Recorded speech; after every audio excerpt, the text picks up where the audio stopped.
Halo semua, balik lagi bareng gue Fian Rafe. Dan seperti biasa kali ini gue bakalan lanjutin alur cerita yang sebelumnya pernah gue upload. Dan tidak terasa gue udah sampai session keempatnya juga ya dari kelanjutan alur cerita Battle Through the Heaven ini.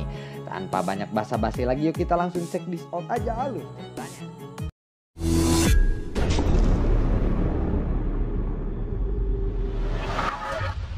Di episode sebelumnya, kita diperlihatkan dari dua orang sosok, yaitu Xiaolin dan Xiao Xiao. Mereka adalah kedua anak dari Xiao Yan. Sementara itu, Xin pun beralih ke benua Kaisar, tepatnya berada di Xiaofu. Alasan Xiao Yao berkata demikian kepada Cailin agar membuka hatinya terhadap Cailin.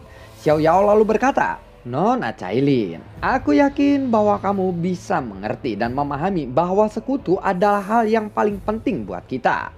Menurut pengamatanku juga Kaisar King Haoran juga berharap Xiao Yan bisa menikahi adiknya. Oleh karena itu, maka aku jodohkan saja King Mu'er bersama Xiao Yan," ucap dari Xiao Yao. Suasana pun hening sejenak. Setelah itu Cailin lalu berkata, "Baiklah kalau begitu, lagi pula ini sudah terjadi," ucap dari Cailin. Orang-orang pun sontak tersenyum mendengar itu. Zeni lalu berkata, "Tunggu sebentar, aku akan memanggil King Mu'er," ucap dari Zeni. Zeni pun segera ke kamar untuk memanggil King Mu'er. Setelah beberapa saat, Zeni pun kembali bersama King Mu'er ke aula. Sementara itu, Yalao dan Yao Tian sudah kembali ke klan Yao. Sementara Chaos Immortal dan Chaos lainnya masih menunggu Xiao Yan. Orang-orang pun lalu mengobrol di aula. Long Yan tiba-tiba muncul dan masuk ke aula. Dia baru saja menembus ke puncak Kaisar Bintang 6. Tatapan Long Yan lalu menyapu orang-orang dan akhirnya berhenti pada Chaos Immortal. Long Yan lalu berkata, "Hei Chaos Immortal," ucap dari Long Yan. Chaos Immortal lalu berkata, "Wow, si kecil Long Yan, lama tidak bertemu," ucap dari Chaos Immortal. Tatapan Long Yan pun beralih ke arah Cailin. Dia lalu bertanya, "Hei, tunggu dulu, siapa ini?" ucap dari Long Yan. Zeni lalu berkata, "Long Yan, ini adalah istri dari ayahmu, Cailin, yang baru saja datang dari benua Doki. Baru aja selesai masalah istri, sekarang Cailin dikejutkan lagi oleh tiba-tiba seorang anak mengaku sebagai anak dari Xiao Yan di benua Kaisar ini." Zeni lalu berkata lagi, "Oh ya Nona Cailin, ini adalah Long Yan. Dia adalah roh yang dikumpulkan dengan bantuan Xiao Yan. Dia adalah satu-satunya naga guntur emas 9 guntur di benua Kaisar ini. Dia juga menyebut Xiao Yan sebagai ayahnya," ucap dari Zeni. Long Yan lalu menatap ke arah Cailin dan berkata, "Apakah Nona adalah istri dari ayahku?" ucap dari Long Yan. "Ya, berarti kamu anak tiri."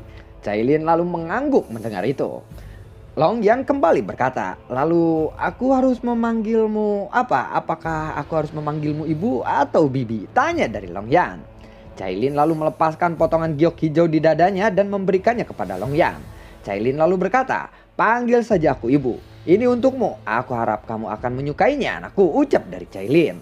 Long Yan perlahan meraih giok yang diberikan oleh Cailin dan berkata, "Tentu saja aku sangat menyukainya. Terima kasih ibuku yang cantik Bahenoi BMW. I love you," ucap dari Long Yan. Cailin lalu tersenyum.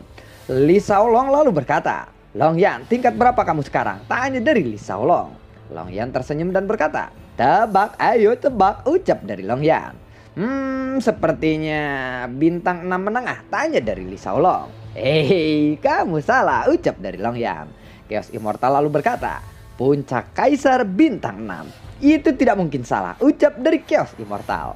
Long Yan lalu tersenyum dan berkata, "Tentu saja itu adalah benar. Dan ya benar, sekarang aku sudah berada di puncak Kaisar bintang 6, ucap dari Long Yan. "Kamu memang memiliki bakat yang luar biasa. Bahkan aku tidak bisa menandingimu sekarang," ucap dari Chaos Immortal. Orang-orang pun mendengar itu tertawa. Chaos Immortal lalu kembali berkata, "Oh ya, apakah kamu tahu tingkat berapa Xiao Yan sekarang?" tanya dari Chaos Immortal. Long Yan lalu menggelengkan kepalanya dan berkata, "Tidak, aku tidak tahu di mana ayah sekarang," ucap dari Long Yan. "Apa maksudmu, hei bocah?" ucap dari Chaos Immortal. "Ya, yang aku tahu ayah pernah keluar 1 kali setelah pelatihannya. Dan dia ingin memurnikan obat untuk menembus Kaisar Bintang 7 dan menyuruhku untuk menyerap pil petir. Pada saat itu level ayah adalah puncak Kaisar Bintang 6. Setelah ayah menerobos tingkat alkemis bintang 7, ayah lalu pergi ke pelatihannya lagi. Dan sampai sekarang aku belum pernah bertemu dengannya lagi, ucap dari Long Yan. Orang-orang pun tersenyum dan mengangguk mendengar itu. Mereka sangat bangga terhadap Xiaoyan. Kios Immortal lalu berkata, kalian berdua ayah dan anak memang sama-sama berbakat, ucap dari Kios Immortal. Long Yan lalu berkata, hei Paman Chaos, ayo ikut aku. Kita berkeliling-keliling, sudah lama kita tidak bertemu. Lebih baik kita jalan-jalan, bagaimana? Ucap dari Long Yan.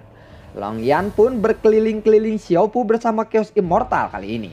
Pada hari-hari berikutnya, orang-orang masih menunggu Xiaoyan. Semua orang di Xiaofu secara bertahap menjadi akrab. Long Yan dan Chaos Immortal setiap hari minum anggur bersama. Chaos Immortal lalu berkata, aku ingin kita berlima bisa bersama lagi seperti saat di dalam dunia fantasi, ucap dari Chaos Immortal. Long Yan lalu menjawab, ya itu sangatlah menyenangkan, ucap dari Long Yan. Ya aku tidak tahu kapan kita bisa berkumpul lagi seperti dulu, ucap dari Chaos Immortal. Kalau begitu bagaimana kalau kita menjemput Nulong saja, biar kita bisa minum bersama di sini, ucap dari Long Yan. Ya baiklah kalau begitu, itu adalah ide yang bagus, ucap dari Chaos Immortal. Singkat cerita, 2 hari telah berlalu dan benar saja Long Yan dan Chaos Immortal telah kembali bersama Nulong atau si naga marah. Setelah tiba di Xiaofu, Nulong lalu berkata, ternyata Xiaofu benar-benar hebat ya, ucap dari Nulong. Saat ini Nulong berada di puncak Kaisar Bintang 5. Nulong berkata kepada Chaos Immortal, hei, sepertinya ayo kita bertanding minum anggur sekarang, ucap dari Nulong. Hei, baiklah kalau begitu. Anggap saja ini merayakan atas pertemuan kita lagi. Sebenarnya lu kuat berapa botol bro, ucap dari Chaos Immortal. Sebenarnya gua nggak main cap orang tua bro, gua biasa mainnya yang botol aquaan itu lah. Biasa biar banyak lah, biar tambah jedak-jedak juga ke kepala, ucap dari Nulong. Mereka bertiga pun akhirnya bersenang-senang dan minum cacing cau. Singkat cerita, seiringnya berjalannya waktu, saat anggota inti Xiaofu keluar dari pelatihannya, Xiaofu berangsur-angsur menjadi lebih hidup. Nan Erming, Ji Ying berada di puncak Kaisar Bintang 6. Lang Tian berada di Kaisar Bintang 6 awal dan Alkemis Bintang 6. Kekuatan anggota inti telah sangat meningkat. Kini mereka semua hanya tinggal menunggu Xiaoyan saja. Di suatu malam, awan tiba-tiba menjadi lebih tebal di atas Xiaofu ini. Badai guntur bergemuruh dan awan kilat menyambar di waktu ke waktu. Orang-orang segera berkumpul di aula. Zenny lalu berkata, sepertinya ada sesuatu terjadi, tanya dari Jenny. Xiaozan lalu berkata, hei, apakah ini bencana kaisar? Tanya dari Xiaozan. Strom lalu berkata, ataukah itu hanya pil petir saja? Tanya dari Strom. Long Yan lalu berkata, ini bukan pil petir, ucap dari Long Yan. King Muar lalu berkata, ini sepertinya bencana kaisar. Orang-orang lalu berkata, apakah kamu yakin ini adalah bencana kaisar? Tanya dari orang-orang. Ya aku yakin karena aku pernah melihat ini sebelumnya, ucap dari King Muar. Saat ini langit mengeluarkan bunyi bergemuruh dan kilatan keemasan menembus awan yang gelap. 4 monster petir bintang 7 ini sangat kuat. Buah, dededor. Petir yang lainnya pun meledak dan keempat monster petir itu bergegas turun. Lalu ribuan api menyerbu ke arah ruangan pelatihan Xiaoyan. Tetapi tiba-tiba ada sosok hitam yang melesat ke arah langit. Aku tahu siapa itu pasti Xiaoyan, ucap dari Xiao Yao yang melompat kaget. Xiaoyan dengan cepat menahan semua ribuan petir dengan jurus pedangnya. Ya, buar. Biasa overacting bro Xiaoyan-nya. Di langit ada 4 monster petir telah melancarkan serangan buas lagi kepada Xiaoyan. Serangan ini memicu gelombang udara yang sangat kuat menyapu di sekitarnya. Buar. Ya, buar. Xiaoyan terus melewati pengepungan 4 monster petir ini. Buar. Ada bini gua harus keren anjir. 4 suara ledakan terdengar pada saat yang sama. Setelah berhasil menghindari serangan itu, Xiaoyan langsung melesat dan menebaskan pedangnya ke arah 4 monster petir itu. Dengan kekuatan dan kecepatan penuhnya Xiaoyan, hit spring buar. Semua orang tercengang ketika melihat itu. Dengan mudah keempat monster petir bintang 7 itu dibunuh oleh Xiaoyan dengan sekejap. Tiba-tiba ada halilintar di awan yang gelap. Terbuar. Ketika guntur itu meledak, perlahan-lahan awan gelap pun juga menghilang. Lalu siluet Xiaoyan di udara diwarnai dengan seutas emas, tampak seperti dewa yang berdiri dengan hebat di udara. Xiaoyan sekarang telah menjadi kaisar bintang 7. King Mu'er lalu melompat kegirangan. "Ore ore ore, suami gua tuh!" ucap dari King Mu'er. Mendengar kegirangan Xiaoqi, Cailin lalu mendem. Ucap dari Cailin. Melihat itu, Zeni lalu berkata, baiklah kalau begitu, ayo kita siapkan perjamuan untuk menyambut kedatangan Xiaoyan. Kita masakan hidangan favorit untuk Xiaoyan saja sekarang, ucap dari Zeni. Semua orang pun lalu tertawa melihat itu. Namun Xiaoyan di udara tidak segera turun. Lalu dia langsung kembali ke ruangan pelatihannya. Sepertinya tidak memperhatikan semua orang sama sekali waktu ini. Semua orang lalu saling memandang melihat itu. Apa yang dilakukan si bodoh Xiaoyan itu, ucap dari King Mu'er. Mungkinkah dia ingin memulihkan kondisinya dulu, ucap dari Jiying. Hei, tetapi sepertinya semua orang telah salah kali ini. Ternyata Xiaoyan baru saja mengkonsumsi Nirwana Rabbit peringkat ke-11 dan Gu Huan peringkat ke-8. Tetapi belum menyerapnya waktu itu. Seluruh pikiran Xiaoyan dengan cepat difokuskan untuk segera menyerap dan melahap kedua api surgawi itu. Oleh karena itu, mungkin itu alasannya dia segera kembali ke ruangan pelatihannya, ucap dari Xiaozan.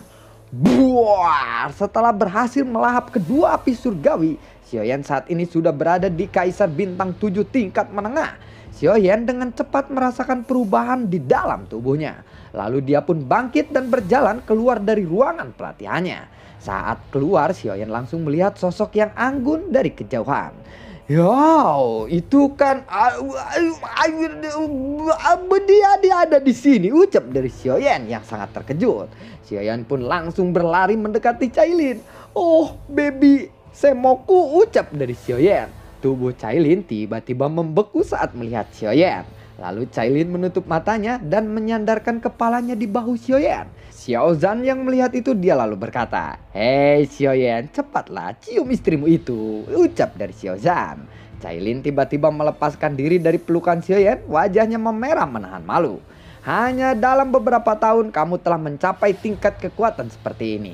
Kamu memang luar biasa, tetapi aku penasaran bagaimana caramu bisa menjadi kuat dalam waktu secepat itu," ucap dari Zeni. "Memang sangat sulit, tetapi aku akan mengatakannya sekarang. Kamu mungkin akan mengetahuinya sendiri di masa depan," ucap dari Xiaoyan. Malam itu pun mereka semua menghabiskan malam dengan pesta pora yang sangat meriah. Keesokan harinya semua orang pun berkumpul kembali di aula. "Oh ya, sepertinya kamu belum memberitahuku kabar tentang Sun Er. Apakah dia baik-baik saja di sana?" tanya dari Xiaoyan kepada Cailin. Ketika ditanya tentang masalah Sun Er, suasana hati Cailin tiba-tiba menjadi muram. Cailin tidak bisa menjawab apa-apa. Dia hanya menggigit bibirnya yang mungil. "Apa yang terjadi?" tanya dari Xiaoyan. Sun Er, dia sepertinya telah menghilang," ucap dari Cailin. "Apa? Menghilang? Di mana dia menghilang?" tanya dari Xiaoyan. "Sebenarnya Sun Er sudah pergi ke benua kaisar ini jauh sebelum aku. Karena dia tidak sabar ingin sekali bertemu denganmu. Jadi dia terlebih dahulu pergi ke dunia ini." Tetapi Cailin tidak bisa menyelesaikan kalimatnya. "Jadi dia sudah tiba di sini lebih dulu. Kalau begitu aku harus menemukan Sun Er," ucap dari Xiaoyan. "Xiaoyan, tenanglah, aku sudah memerintahkan Jing Wuchen untuk melakukan penyelidikan penuh dan aku yakin akan ada berita tentang Sun Er sesegera mungkin," ucap dari Zeni. Xiaoyan lalu berkata, "Baiklah kalau begitu, tetapi pikiranku sangatlah gelisah kali ini. Aku menjadi sedikit tidak tenang," ucap dari Xiaoyan. Sementara itu di Zhongzhou seluruh kota tampak sunyi dari keramaian dan hiruk pikuk. Tiba-tiba menjadi sangat sunyi dan mengerikan. Saat melihat getaran hebat yang ada di langit, apakah ada orang yang mampu untuk menerobos ke benua lainnya, ucap dari Xiaoding. "Tidak mungkin, sumber Ki Kaisar hanya bisa dikendalikan oleh klan Xiao. Tanpa sumber Ki ini, bagaimana bisa kita menembus dunia lain?" ucap dari Xiaoli. Xiaoding juga akhirnya setuju dengan pernyataan Xiaoli ini. Tidak mungkin menembus kaisar tanpa sumber origin key. Beberapa saat kemudian lalu muncul sesosok wanita bergaun ungu. Dia sekarang adalah Raja Naga Void kuno dan juga teman lama Xiaoyan. Ya, dia adalah Xian. Ketika Xiaoding dan Xiaoli melihat sosok itu, keduanya tiba-tiba gemetaran dan sesegera mungkin mengepalkan tangan mereka dan memberi salam kepada Raja Naga. "Salam Raja Naga," ucap dari mereka. "Kalian tidak perlu terlalu sopan seperti itu kepadaku," ucap dari Xian. "Hei, sekarang Xian terlihat seperti wanita yang dewasa ya," ucap dari mereka. Lalu pada saat yang sama di tempat lain, Xiaolin dan Xiao Xiao muncul di atas pegunungan binatang buas. Tetapi tiba-tiba tubuh mereka bergetar hebat dan memuntahkan seteguk darah. Scene pun lalu berganti lagi ke benua kaisar. Keesokan harinya di tempat Xiaoyan, mereka telah kedatangan tamu dari 2 ras binatang. Lalu Chaos Immortal memperkenalkan Xiaoyan pada Chaos Domination. Chaos Domination adalah pemimpin Chaos. Lalu Hao Chai adalah pemimpin Fire Phoenix. "Mereka telah menunggumu di luar," ucap dari Chaos Immortal. 2 pemimpin ras binatang ini datang ke Xiaofu. Ini adalah sebuah kehormatan bagi Xiaofu. "Ayo kita temui mereka," ucap dari Xiaoyan. Xiaoyan lalu pergi menuju gerbang. Namun ternyata yang datang kali ini bukan 2 orang tetapi 3 orang. Chaos Bantian memiliki tubuh kekar dan penampilannya sedikit mirip dengan Chaos Immortal. Lalu Chaos Chang Huang yang tampak tidak ada bedanya dengan manusia. Dan di belakang Chaos Bantian dan Hong Chuang Changcut ada seorang gadis muda berjubah merah dan penampilannya sangat cantik. Xiaoyan lalu menyapanya dengan ramah. "Selamat datang untuk kalian semua," ucap dari Xiaoyan. "Ya, Xiaoyan sangatlah baik dan sopan ya," ucap dari Chaos Bantian sambil tersenyum tulus. Lalu Xiaoyan memandang gadis merah di belakang Chaos Bantian dan Chaos Chuang Changcut. Setelah melihatnya, Xiaoyan merasa bahwa dia pernah melihatnya di suatu tempat. Lalu Chuang Chai Huang memperkenalkan Xiaoyan kepadanya. "Xiaoyan, perkenalkan, ini adalah Hua Honger," ucap dari Hua Chai Huang. "Halo, senang bertemu denganmu." "Senang bertemu denganmu juga Xiaoyan," ucap dari Hua Honger. Lalu sejumlah anggota inti dari Xiao House bergegas menemui kedua pemimpin ras binatang yang misterius itu. Zeni dan Xiao Yao, King Mu'ar, Li Xiaolong, Xiao Qi, Ji Ying, Nan Erming, dan Strom datang satu persatu keluar. Begitupun dengan Cailin yang telah tiba di pintu masuk aula. Tujuan mereka ke sini adalah untuk mendiskusikan tentang pengaktifan darah api Phoenix. Dan apakah Cailin benar-benar memiliki kemampuan untuk mengaktifkan darah api Phoenix ini? Bagaimanapun juga itu perlu didefinisikan. Dan akhirnya Cailin setuju untuk membantu mereka mengaktifkan darah api Phoenix mereka. Untuk menghindari kecelakaan, semua orang lalu pindah ke ruangan latihan Xiaoyan atas saran dari Huo Chai Huang Huang. Begitu dia memasuki ruangan pelatihan Xiaoyan, Huo Chai Huang bertanya kepada Cailin, "Apakah kamu tahu metode rahasia Slowing Python?" tanya dari Chai Huang. Cailin lalu menggelengkan kepalanya. "Memang apakah ada rahasianya?" tanya dari Cailin. Huo Chai Huang pun tertawa mendengar itu. "Lihatlah aku," ucap dari Chai Hua Chuang. Kemudian matanya tertutup. Lalu pemandangan aneh muncul di ruangan latihan. Seperti ada energi misterius yang mengambang di ruangan itu. Cailin tiba-tiba merasakan sesuatu informasi rahasia masuk ke dalam benaknya. Seolah-olah metode rahasia ini telah ada dalam garis keturunannya atau di bawah kesadarannya. Cailin juga baru sekarang dia mengingatnya. Terlebih lagi sepertinya ada kekuatan misterius yang perlahan-lahan bangkit dari dalam garis keturunannya. Dan saat ini semua itu telah menjadi jelas. Dan dia tiba-tiba tidak bisa menahan diri untuk berteriak. Melihat ini Xiaoyan lalu khawatir. "Apa yang terjadi kepada Cailin?" tanya dari Xiaoyan. "Aku tidak apa-apa," ucap dari Cailin. "Cailin, tenanglah, informasi itu awalnya memang sudah ada di dalam darahmu, tetapi tidak diaktifkan sebelumnya," ucap dari Huo Chai Huang. Mendengar itu Cailin lalu mengangguk. Lalu dia mengambil napas dalam-dalam untuk menenangkan dirinya. Matanya dipejamkan dan tubuhnya bergetar. Dan setelah itu dia berubah menjadi ular piton yang sangat besar. Hua Chai Huang yang sudah mencari Slowing Python seumur hidupnya dan akhirnya dia bisa menemukannya ketika mereka hampir putus asa saat ini. Tetapi ketika Slowing Python ini sudah ada di depan matanya, tetap saja yang bersangkutan masih belum bisa mengaktifkan darah apinya. Sebenarnya hal ini membuatnya sedikit khawatir. Lalu bagaimanakah kelanjutan ceritanya? Nantikan konten gue berikutnya dan semoga sehat selalu untuk kalian. Sebelumnya gue minta maaf dulu ya atas pengucapan Hua Chai Huang. Itu agak beribet bro, kalau lagi penjiwaan Hua Chai Chai susah bro. Jadi sebelumnya gue minta maaf, nanti besok-besok diperbaiki deh. Apalagi nama-namanya aneh-aneh di sini. Jadi aduh, ada yang mana tadi teh siapa namanya lagi. Kenapa ada ganti gitu ya, Cailin kan agak gampang kalau Huau Chai Huang. Huau Chai Huang itu gua lagi baca skrip tiba-tiba Chua Huang gitu susah bro. Jadi sebelumnya minta maaf dulu gua. Nggak apa-apa ya, tapi yang penting ada hiburannya ya. Maksudnya kan ada nanti namanya di atas ya, oke. Terima kasih semuanya dan terima kasih juga buat kalian yang sudah mendukung channel ini dari awal hingga saat ini. Dan gue ucapin terima kasih banyak juga untuk kalian yang sudah mensupport channel ini lewat link Saweria di bawah kolom deskripsi. Dan untuk bagian Sioye yang mantap-mantap kayaknya bukan di sini bro. Nanti setelah ini mungkin ya. Apakah akan si Cailin ini bisa berhasil mengaktifkan darah api Phoenix? Ya kita tunggu saja kelanjutan ceritanya dan video gua berikutnya. Terima kasih semuanya dan semoga sehat selalu untuk kalian. Assalamualaikum dan sampai ketemu lagi di video gua berikutnya. Dadah.